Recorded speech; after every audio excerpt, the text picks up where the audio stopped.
لە ماوەی 3 ڕۆژدا 3 جار بە موشکی کاتیۆشا هێرش کرایە سەر کێڵگەی غازی کۆرمۆر لە سنووری ناحیە قادرکەرەم. ئەم هێرشانەش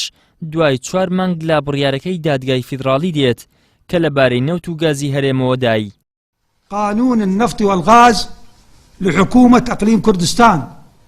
لەو بارەیەوە نوێنەری وەزارەتی پێشمەرگە و ناوخۆ لە فەرماندەیی ئۆپەراسیۆنە هاوبەشەکان بە کەناڵی ئاسمانی پەیامی ڕاگەیاند تاکو ئێستا بۆشاییە ئەمنیەکان پڕ نەکراونەتەوە پاراستنی ئاسایشی ئەو ناوچەیەش کە هێرشیان کراوەتە سەر لە ئەستۆی عێراقدایە بەهۆی ئەوەی ئەو موشەکانە لە سنوورەکانی ئەوانەوە هاوێژراون. ئەو کارانە یاخود تەخەمی دەچێن سەر ئەستۆی حکوومەتی عێراقی بەرەوەی هەموو ئەو کاتیۆشا یاخود درۆن یا هەر شوێنیشتر بێت لە بەرەوەی سووری هەرێمی کوردستان واتە لە سووری حکوومەتی عێراقی دەهاوێشتێتن بۆیە وا پێویست دەکاتن هێزە ئەمنیانی لەو ناوچانە هێزە سەربازەکان پۆلیسی ئیتیحادی هەموو ئەوانە لەو ناوچانە مەقەڕاتیان هەیە وا پێویست دەکاتن ئەوانە ڕێگر بن لەو جۆرە شتانە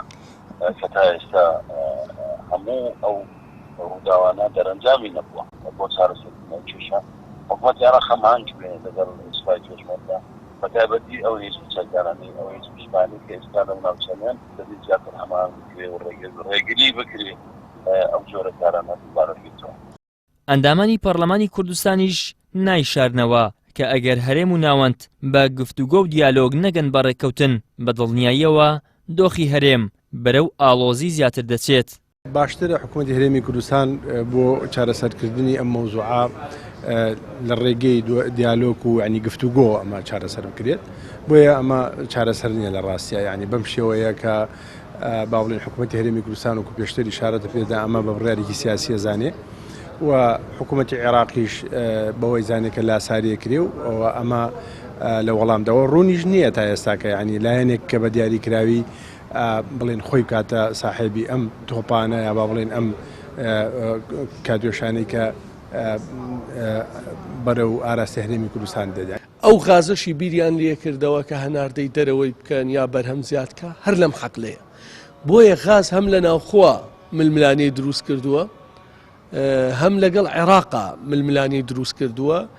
و هەم ئەقلیمیەنیش تەرکیزی لەسەرەوە تا ئێسش دیار نییە بەڕاستی ئەمە کێ. کێڵگەی گازی کۆرمۆر با کێڵگەیەکی ستراتیژی دادەدرێت بە تایبەت دوای ئەوەی حکوومەتی هەرێم ئامانجی بوو لە ڕێگەی ئەو کێڵگەیەوە